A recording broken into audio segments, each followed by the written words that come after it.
Uang kertas 2.000 dan uang kertas 100.000 dibuat sama dan diedarkan oleh Bank Indonesia. Ketika dicetak, mereka pun bersama, tetapi harus berpisah dan beredar di masyarakat. 4 bulan kemudian mereka bertemu, secara tidak sengaja, akhirnya mereka pun ngobrol. Uang 100.000 bertanya kepada 2.000, "Kenapa badan kamu begitu lusuh, kotor dan berbau amis?"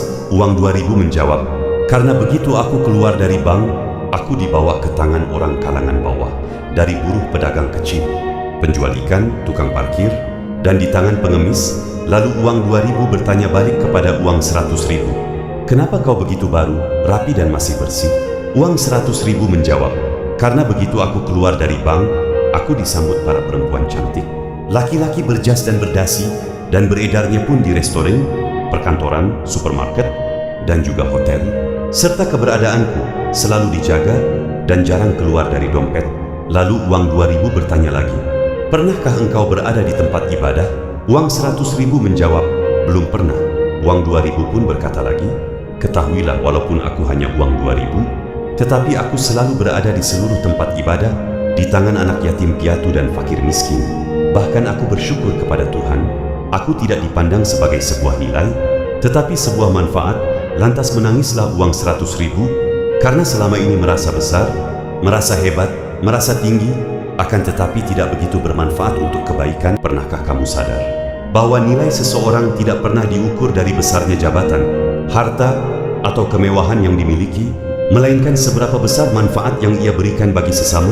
Begitulah pelajaran indah dari pertemuan dua uang kertas ini. Uang 2.000 yang kecil, lusuh, kotor, dan berbau amis, ternyata justru menjadi yang paling mulia. Ia menyentuh kehidupan para pekerja keras, pedagang kecil, orang-orang sederhana, hingga berada di tangan anak yatim dan fakir miskin di tempat ibadah.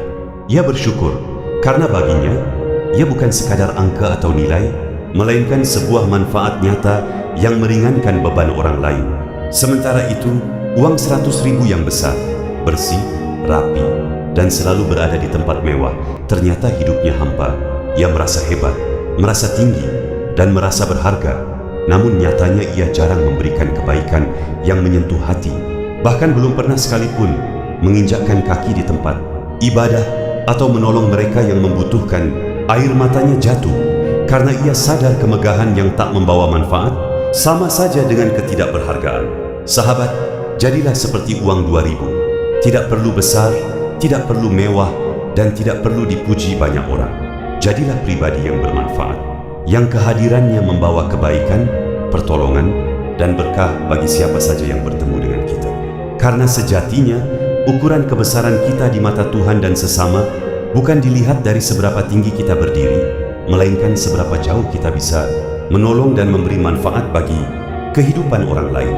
Semoga kita semua bisa menjadi pribadi yang lebih baik lagi dan selalu bermanfaat bagi sesama.